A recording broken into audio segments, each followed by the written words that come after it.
Hello petit pétère et pétéreuse, comment ça va bien? Moi ça va plutôt bien. Commençons par les formalités d'usage, formalités d'avertissement. Même si je ne me fournis jamais en peinture de GSB pour mes propres clients, mes abonnés quant à eux sont environ 90% de particuliers. Et tu te doutes bien que la plupart du temps, ils achètent leurs produits dans ces magasins-là. Non pas parce qu'au final, ça leur plaît qu'ils ont envie d'acheter du GSB, mais juste simplement qu'ils n'ont pas les moyens. Alors il y a de tout, il y a des plus chers, des moins chers, il y a de la merde et de la moins merde, mais ils n'ont pas les moyens d'acheter autre chose. Et qu'accessoirement, ils n'ont pas envie de vivre dans la merde. Ça, je pense quand même que le premier des crétins peut comprendre. Je pense. Donc, merci les crétins de garder vos doigts tout pourris dans votre cul, par exemple. Au moins, ils s'échapperont pas. Autre part que sur le clavier, pour pas venir nous gonfler les roustons avec vos commentaires de merde. Ah, voiture GSB, mais c'est pourri la canne. D'accord, ça c'est réglé. Oui, bon, après, si le mec vraiment il insiste, je peux rien y faire, hein. Moi, le mec qui est sourd, en plus d'être con. Pareil, pour mes tests de peinture, ou même tous les tests d'ailleurs en règle générale, je ne prends jamais la peine de lire les commentaires ou les avis qu'on peut retrouver sur les produits en vente, parce que j'ai pas spécialement envie de faire confiance à un Michel qui va te dire que la peinture Casto c'est de la merde, tout ça parce qu'il bosse chez Leroy Merlin. Si tu veux du top, prends pas de la GSB, voilà. Hein, point barre, c'est bon, on avance. Que dire de la préparation? L'importance de la préparation. Est-ce que j'ai besoin de le souligner à nouveau? Non. Oui. Ok. Vous devez préparer votre support. On ne peint pas directement comme ça, comme on veut. C'est pas la fête du slip. Vous devez bien sûr mélanger correctement le produit, le diluer selon la phase aqueuse ou glycéro si elle est trop épaisse pour améliorer la glisse. Et si vous achetez vos peintures maintenant alors que vous faites pas vos travaux tout de suite, bon déjà je trouve ça un peu con, mais admettons, parce que le mec il peut acheter parce qu'il habite loin du magasin, parce que il y a une offre promotionnelle. Bon, si tel est le cas, ne le stockez pas ni dehors, ni dans un garage où il fait trop chaud, parce que la chaleur, surtout dans le contenant qui est enfermé en ferraille, ou même en plastique, hein, c'est pareil, et ça va finir par créer une croûte et c'est pas bon, c'est jamais bon pour les peintures. Voici donc 3 peintures pour bois, toutes micro-poreuses, c'est-à-dire qu'elles laissent respirer le bois tout en le protégeant. Idéal pour les boiseries extérieures, ce qui n'empêche que vous pouvez aussi bien l'utiliser en intérieur. En revanche, le contraire est très rare. Une peinture intérieure, exclusivement pour l'intérieur, elle va pas dehors. Ou alors reporte-toi sur le fût de ta peinture. En général, c'est notifié. Ce qui est encore mieux, c'est la fiche technique, mais la plupart des GSB n'ont pas encore compris l'importance de ce genre de produit. En même temps, s'ils n'ont pas de clients casse-couilles qui viennent leur demander la fiche technique du produit, je vois pas la raison pour laquelle ils commenceraient à les proposer en téléchargement sur leur site. Mais j'en ai trouvé quand même, hein. Il y en a qui le font, donc comme quoi tu vois. Mélanger un fond de peinture extérieure avec une peinture intérieure va pas transformer ta peinture intérieure en peinture extérieure. Non. Non, non, non, non, non. Bien entendu, ne mélangez pas les peintures glycéro avec les peintures acryliques. C'est un peu comme les Arabes et les Gitans. Ils s'entendent pas trop, tu vois. On a fait le tour des recommandations. Si vous aviez des questions à ce sujet, utilisez notre forum ou à défaut les commentaires de la vidéo. Nous, on va avancer. J'ai donc pris au hasard 3 marques différentes fabriquées par 3 entreprises différentes. De nom, elles sont toutes connues, je pense. Comme quoi la pub et les prospectus ont fait leurs basses œuvres sur vos cerveaux. Aucune n'est professionnelle, qu'on soit bien d'accord. C'est pas parce que tu crois que ça l'est, elles ne le sont pas. Alors comme ce ne sont pas des peintures professionnelles, j'ai pas spécialement envie de m'emmerder à mettre des notes, etc. comme je fais d'habitude. On va aller directement dans le vif du sujet. Si tu veux voir des peintures en test professionnel, je te mets le lien de l'article qui t'emmènera vers ces vidéos. Une fois n'est pas coutume, puisque j'ai déjà testé la marque à plusieurs reprises en vidéo, et pour avoir lu tout et n'importe quoi à ce sujet, je sens qu'on va avoir de la réaction en commentaire. Hein Michel? Oh ouais, l'autre il critique les peintures de GSB, il va faire ses courses. Ça parle de Brico Dépôt, mais il a été payé. Bref, à chaque fois que je fais une vidéo de ce genre, je me fais aussitôt flambé par des trous du cul. C'est une habitude, j'assume pleinement d'être aussi regardé par des trous du cul, faut bien qu'ils s'instruisent. C'est le risque du métier. La Goudhomme, pour te faire simple, c'est le groupe Castorama, et Castorama c'est aussi Brico Dépôt. Forcément, on n'est pas loin d'Evalux non plus. Bel exemple de syllogisme ça, tiens. Si tu sais pas Michel, c'est peut-être que t'es encore un peu trop con, peut-être. Donc si tu y bosses, c'est bien, mais ici on cherche pas des historiens de la peinture, on s'en tape quoi. Tant que j'ai pas dit que Goudhomme c'est pareil que Luxin, ça va pas pouvoir tu la ramènerais. C'est pas la peine de prendre la tête, hein. Ah, faut pas énerver le Wookie, en ce moment je suis un peu énervé. Pourquoi je suis énervé comme ça moi? Certainement parce que je n'ai pas été encore en vacances. Ou peut-être le prix du carburant. Juste pour info, dans cette vidéo, oui, la porte est à l'horizontale. Et non, vous ne devez pas faire ça. Si vous pouvez, bien sûr. Parce que moi j'avais pas le choix, c'est une porte d'extérieur et j'avais aucun moyen de la poser à la verticale à l'extérieur, vu que je suis en plein travaux de partout et c'est la merde partout. Ok?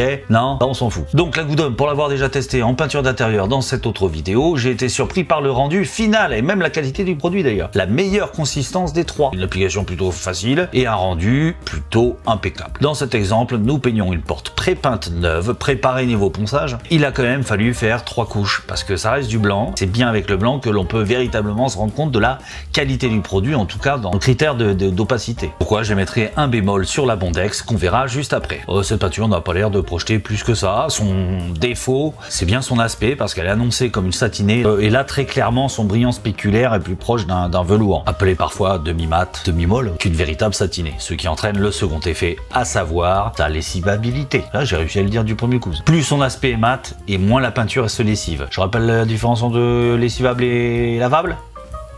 Lessivable, contrairement à la lavable, tu peux y mettre un produit pour nettoyer. La lavable, c'est juste de l'eau. Sauf qu'en général, la lessivable peut être frottée sans risque d'abîmer le support. J'ai donc fait un test ici et ça n'est pas le cas. Donc lavable, mais pas lessivable, ce qui peut être ennuyeux pour l'extérieur. Elle sèche très vite, donc évitez de peindre en plein soleil ou en pleine canicule, pas comme moi. Bon, en même temps, il était quand même très tôt, hein, à mon corps défendant. Le rendement est correct, mais pour vous donner un ordre d'idée, j'ai pu peindre seulement une seule porte et son cadre en 3 couches des 2 côtés. Donc dans du neuf, quand tu sais que tu as en général 6 ou 7 portes pour les plus riches d'entre vous, ça fait quand même 6 ou 7 pots quoi. Je trouve que la peinture pour son usage n'est pas très chère, à condition de l'acheter en 2,5 litres. Elle est beaucoup plus valable, c'est beaucoup plus valable. Elle est vendue à environ 17-18 € le litre au moment où j'enregistre cette vidéo. Parce que si vous achetez comme moi le petit pot de 75 centilitres, c'est 27,90 €, soit 37 € le litre. Et là, à ce prix-là, je te le dis tout de suite, autant acheter du pro. Hein. Un petit détail, ça a peut-être pas son importance, je pense que de toute façon les fabricants n'écoutent pas d'Octapeinture et s'en tapent complètement. Mais moi perso, en tant que professionnel, j'ai toujours préféré les contenants de 1 litre plutôt que 75 centilitres. On est toujours très vite à court de peinture et comme je le dis souvent, mieux vaut en avoir beaucoup trop que pas assez. Parce que la peinture, si tu commences à la rallonger ou à la tirer, tu vas vraiment inévitablement faire de la merde. Alors si en plus t'es peinte du dimanche et du samedi, c'est pareil Michel, ça marche aussi avec le samedi. Bref, j'ai pas été déçu de cette peinture, même si pour son prix, elle est loin d'être parfaite. Ok, mais si tu la trouves en promo. Passons à la seconde, la Saint-Hilor. Je ne sais pas pourquoi, mais je connaissais le nom de Saint-Hilor. Peut-être pour l'avoir vu dans les rayons de GSB en traversant comme ça, mais honnêtement j'en avais jamais entendu parler et encore moins je l'avais jamais testé. C'est chose faite et je m'en serais bien passé. C'est une résine polyuréthane, ce qui en soi n'est pas un gage de qualité. Elle est micro-poreuse et elle est à environ 26 € le litre au moment où j'ai enregistré cette vidéo. C'est une peinture acrylique qui sèche assez vite, mais ses 2 grands défauts qui sont liés aussi, c'est sa consistance plus proche d'une pâte à crêpes ou de la chiasse et son opacité vraiment trop limite. Dans mon montage j'ai peint des rambardes, des poudres, des tasseaux très abîmés mais qui avaient été bien préparés avec un ponçage et chaque morceau de bois avait reçu un primaire isolant avant d'être peint. Si je n'avais pas fait ça, je pense que 2 couches n'auraient largement pas suffi tellement je l'ai trouvé transparente. J'étais sur du blanc, hein, peut-être qu'avec une peinture teintée ça n'aurait pas été la même chose. À ce prix, autant prendre la peinture de chez Goudhomme, à condition que tu prennes la Goudhomme en 2,5 litres, ça va de soi. C'est une satinée qui est plutôt assez brillante à l'application, j'ai trouvé, mais fois sèche, ça reprend un brillant spéculaire de la gamme annoncée. C'est nettement plus joli que la Goudhomme à mon sens, c'est une question de goût, après ça dépend ce que tu recherches. Je pense qu'au niveau de la lessivabilité, elle est bien meilleure que les 2 autres testés dans cette vidéo. Elle a un temps de séchage un peu plus long que la Goudhomme et encore plus que la Bondex, je le précise, dans des conditions identiques. Un bon 27 degrés à 7 h du matin. Oui, ça a été filmé, j'ai déjà dit, en plein été, en canicule, j'ai pas eu le choix. Si t'as le choix, toi, attends, hein, tu le sais. Moi, c'est pour que je te fasse des vidéos. Si on doit attendre Noël pour sortir des vidéos sur la peinture, tu vas te faire chier hein, sur les autres chaînes, c'est sûr. Je le répète, la meilleure température d'application, c'est 25-26 degrés maximum, tu vois, pour être tranquille. Parce qu'au-dessus, c'est pas possible, quoi. D'ailleurs, à Tombouctou, les murs, ils sont en terre. Alors, sur la fiche technique que je me suis procurée sur Internet, au passage, c'est très bien qu'elle soit dispo, ils te disent que si tu veux réussir ta peinture, tu peux faire 2 couches seulement, mais bien chargées. Voilà. Sauf que si tu charges bien avec une peinture qui est aussi liquide que celle-là, tu vas faire des coulures inévitablement. Et en plus de ça, si ça sèche assez vite, tu vas avoir l'effet peau d'orange. Donc tu auras tout dans le cul. Alors c'est où tu les écoutes. Et moi je trouve qu'ils ont quand même écrit pas mal de conneries sur leur fiche technique. Ou tu m'écoutes et tu auras peut-être moins d'emmerde. Enfin c'est sûr, tu auras sûrement moins d'emmerde. Déjà ce que tu n'achèteras pas cette peinture. Bon, c'est bien d'avoir fait une fiche technique, Saint-Hilor, mais c'est bien aussi de mettre un truc intelligent dedans. Hein. Après bon, t'en fais ce que tu veux, je m'en fous. C'est pas ma boîte. Parce que là, très clairement, vu l'opacité et la consistance de la peinture, c'est 4 couches hein, si tu veux que ce soit à peu près potable sur du blanc. Après, comme je dis souvent, c'est pas chez moi, on sent On s'en tape, exactement. Enfin, moi surtout. Allez, voyons la dernière, j'ai gardé le meilleur pour la fin, il me semble. Celui qui ne connaît pas Bondex n'est pas né dans les années 80, parce que à notre époque, la marque faisait beaucoup d'efforts pour sortir du lot avec des publicités à la télévision. Ça a d'ailleurs marché pour la Panthère de chez Valentine. Tranquillement, Valentine révolutionne le monde de la peinture. Voici Crème de peinture, la première peinture qui ne soit pas liquide. Crème de peinture ne goûte pas, n'éclabousse pas. Renversant, non. Crème de peinture Valentine, la peinture ne goûte plus. C'est à l'époque où Valentine n'avait pas encore été acheté par le grand groupe Akzo Nobel, là, hollandais, qui a transformé sa peinture depuis en Dulux Valentine. Pas ta caisse de mots et de marques juste pour t'embrouiller en fait. Hein. C'est de la peinture pour particuliers qui pensent que mettre le prix, c'est acheter de la qualité. Vaste débat. Et les professionnels n'utilisent pas ça. Mais il n'y avait pas que Valentine qui faisait des efforts au niveau des pubs, il y avait aussi Bondex. Puisque beaucoup d'entre vous, je pense, connaissaient la marque. D'ailleurs, je pense que Bondex se serait bien passé que je redéterre cette publicité-là. Sous un soleil de plomb, sous un froid lapin, sous un crachin breton, sous un crachin breton. Avec Bondex, mes boisseries, des intempéries. Avec Bondex, mes boisseries, des intempéries. Bondex anti-intempéries. Ouais, la première fois ça m'a choqué quand je l'ai vu. Parce qu'honnêtement je me rappelais pas de la publicité. Je savais qu'ils étaient passés à la télé mais je me rappelais pas de ça. Non, c'est chaud quand même. On dirait tu sais le tonton dans un mariage là qui est complètement bourré, qui fait ses accents de merde là. À l'époque c'est passé crème, hein. Je me rappelle pas que ça ait fait un scandale quoi. Il y a même des gens qui trouvaient ça amusant. La voix de l'Esquimau elle est carrément abusée. Le mec, il faut l'Esquimau, il faut le Tinois, c'est pas possible. Un Esquimau, c'est pas un Tinois. C'est un peu comme si tu faisais l'accent belge pour un Québécois. T'en as rien à voir. Ah, t'as rien à voir du tout. En tout cas, dans les deux cas, t'as l'air con. Et après, c'est peut-être mieux que d'avoir l'herpès. Hein. Continuons, je me déconcentre à cause de toi. Alors, cette peinture Bondex, c'est une peinture en phase aqueuse. Elle est la seule teintée du test. Faut dire que j'ai pas trouvé du blanc en rayon. Et j'ai donc pris du gris, et le gris le plus clair que j'ai trouvé.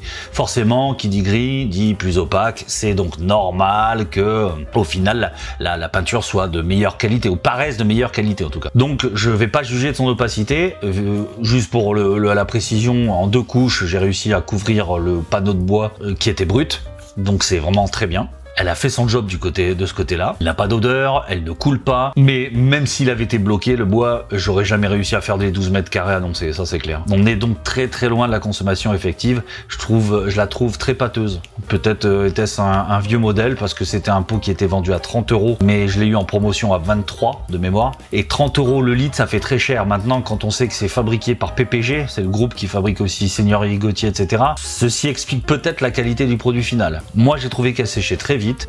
Bon, par contre, c'est vrai que j'ai fait ça en plein soleil. C'est pas très parlant. Elle est recouvrable en 2 heures, donc c'est quand même pratique quand tu fais de l'extérieur. Tu vas pas perdre ton temps à faire des panneaux. Déjà que c'est chiant à faire. Quand t'en as fini un, t'en fais un deuxième et hop, tu peux rattaquer le premier. D'ailleurs, au passage, le prix du panneau, là, j'ai acheté un panneau de bois de merde pour pas voir la tête de con là de mon voisin qui m'énerve. Là, tu vois cette petite tête de merde. Qu'est-ce qu'il fait là? Il a des tomates lui? Bref, j'ai acheté ce panneau-là presque 60 balles. 60 €, c'est un panneau qui a même pas 3-4 ans. J'en avais acheté un autre de l'autre côté pour pas voir la connasse de merde. Ouais, ben il y a des fois, tu sais, t'as pas de cul, t'as des cons dans tous les côtés, quoi. J'avais acheté le panneau, 20 € quasiment moins cher. 40% de prix.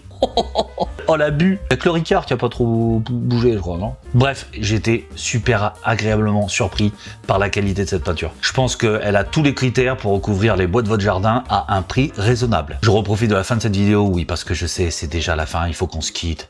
Mais si, mais vas-y, pleure. Ça fait du bien de pleurer des fois. Vas-y. Lâche-toi. Ouais, bon, ça va, pas autant que ça quand même. Oh, t'as pas d'amour propre ou quoi? On dirait un youtubeur qui fait du sponsor. Ouais. Je reprofite de la fin de cette vidéo pour préciser justement, ou préciser tout court. Repréciser, préciser tout court, je ne sais même plus si j'en ai déjà parlé. Ce n'est pas une vidéo sponsorisée ni en partenariat.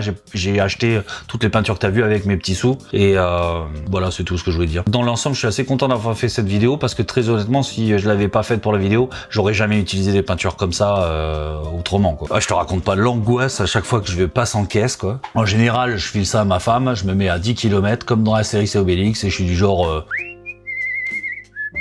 Bon, ça tu te doutes bien, je me balade pas avec cette casquette dans les magasins. Hein. Déjà avec ma tête de barbu, je pense que je passe pas inaperçu. Allez, merci de m'avoir suivi. N'oubliez pas de noter cette vidéo en apportant votre pouce en haut ou votre pouce en bas. Et moi, je vous dis à bientôt pour de prochaines aventures. Bah voilà, tu vois, c'est en train de rentrer ça, bordel. Bon, et en même temps, on pouvait pas se retrouver pour une partie de ping-pong. C'est pas possible, je déteste ça. Ciao. Si tu es arrivé jusqu'à ce message, c'est qu'il t'arrive de regarder à fond mes vidéos. Ça me fait quelque chose. Jadis, tu étais un simple petit painter. Et grâce à mes nombreux tutos, tu es enfin arrivé au sommet de la chaîne alimentaire. Toutefois, tu peux pousser ta curiosité à regarder les 2 vidéos que je te propose là. Et n'oublie pas le petit pouce bleu juste en dessous. C'est si mignon. Tu es mon seul espoir.